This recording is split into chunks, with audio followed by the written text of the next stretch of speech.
where we come together and say how we feel in a safe place that's prepared for thought-provoking conversation and care for emotional wellness and the spirit inside of everyone. Thankful Tuesdays.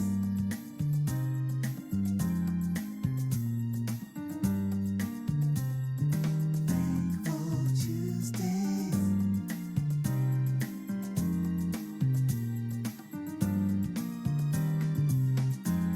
Welcome all to Thankful Tuesdays.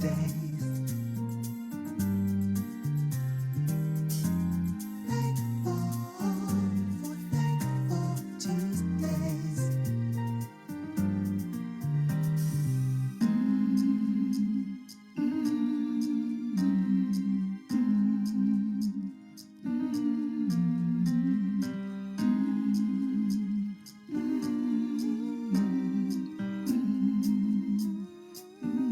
Welcome to another Thankful Tuesdays, where we share and celebrate being thankful.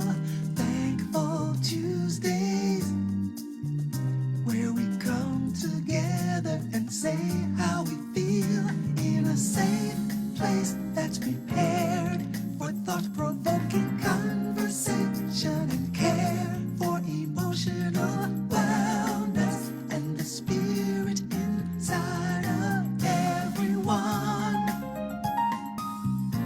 Happy Women's Day to everyone, all the women that are on the line. Keep shining on, just not today and every day. So let's get started. So our conversation today will be about compassionate fatigue, and there's a cost to sharing. What that looks like. Everybody knows that, like Lynette had mentioned about, we're entering into the endemic right now, right? And so during the course of the past 2 years, what did that look like for us? We really had to kind of take on another role for folks, right? Even being very compassionate to folks, being caregivers for some people that we really didn't have to do in the past. We had other people that were coming in, but when we were isolated and things of that nature, we really had to take on that caregiving role. And sometimes there's a cost to that. So let's get into what that looks like for folks. So what is compassionate fatigue? So compassionate fatigue can be described very simply as the cost of caring, right? And it's also a term that's describing our physical, emotional, and psychological impact of helping others, right? That takes a toll on us. So, like as Ms. Laverne mentioned earlier about the 8 dimensions of wellness, this is very important that we bring that into the conversation today when we're talking about compassionate fatigue, because having compassion is a double-edged sword, right? It's a blessing and also a curse. And we're going to kind of focus in on a little bit of those things that may be part of that curse section of compassion. But, we don't want to take away from what compassion is for others, because we all need it. So when we talk about compassion fatigue, it's very different than burnout. A lot of people tend to think that it's the same as burnout, but burnout really stems from working, right? Those stresses that come from working and can kind of be resolved from going on vacation or maybe just switching a job, right? You might just say, this is something that I don't want to do anymore. This stress from the work environment is actually making me have burnout.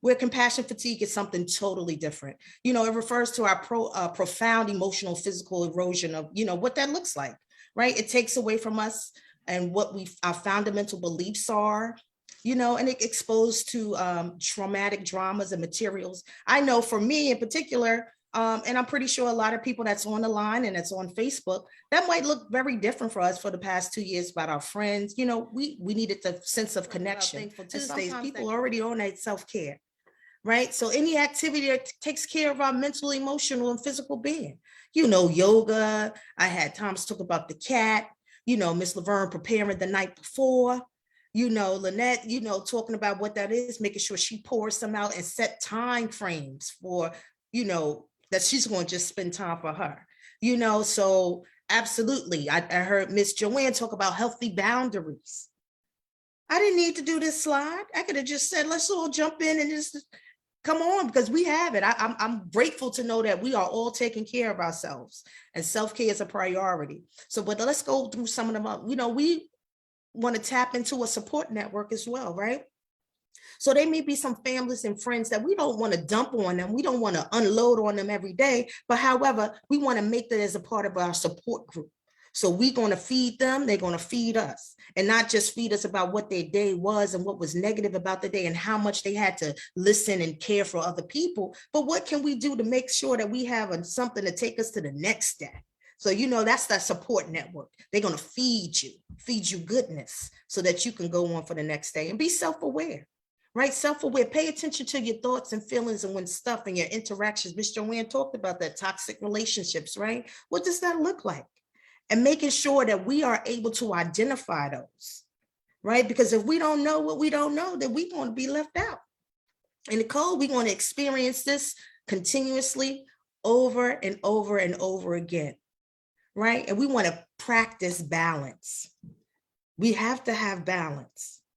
I think Lynette said it perfectly about that time frames. It's about balance, right? If we know we're doing 5 hours of, we're going to take care, whether it was a parent being at home for the past 2 years, trying to be the lunch lady, the tutor, the teacher assistant, all of those. Maybe you had an elderly person that you had to take care of. Maybe it was a neighbor that you knew that was home by themselves, and you was going over there risking your life and risking theirs, making sure that you was able to take care of them so they could see another day. So it's all about balancing and making sure that all that compassion, because we're not going to take away the compassionate part of us, right? We're not going to take that away. We want to still be compassionate, but do it in a very healthy way for ourselves. So what I have here is a great resource for everybody. And Kamani, if somebody's going to drop it in the chat, we're not going to do it together today. I want you to do it on your own time. But take the compassionate fatigue test.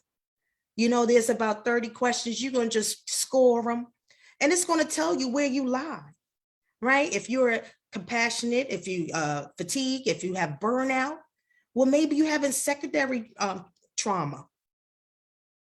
So use this tool so that we can take better care of ourselves, because I know we have practicing self-care, as everyone identified, but however, let's know what we need to know. Where are we lying on that scale? And then it's going to provide you with some tips of how to make sure we bring those next numbers down. Do it next month and see if those numbers have come down for you. So I hope that you will utilize that tool. We don't have time today to do it as a group, but utilize it for yourself.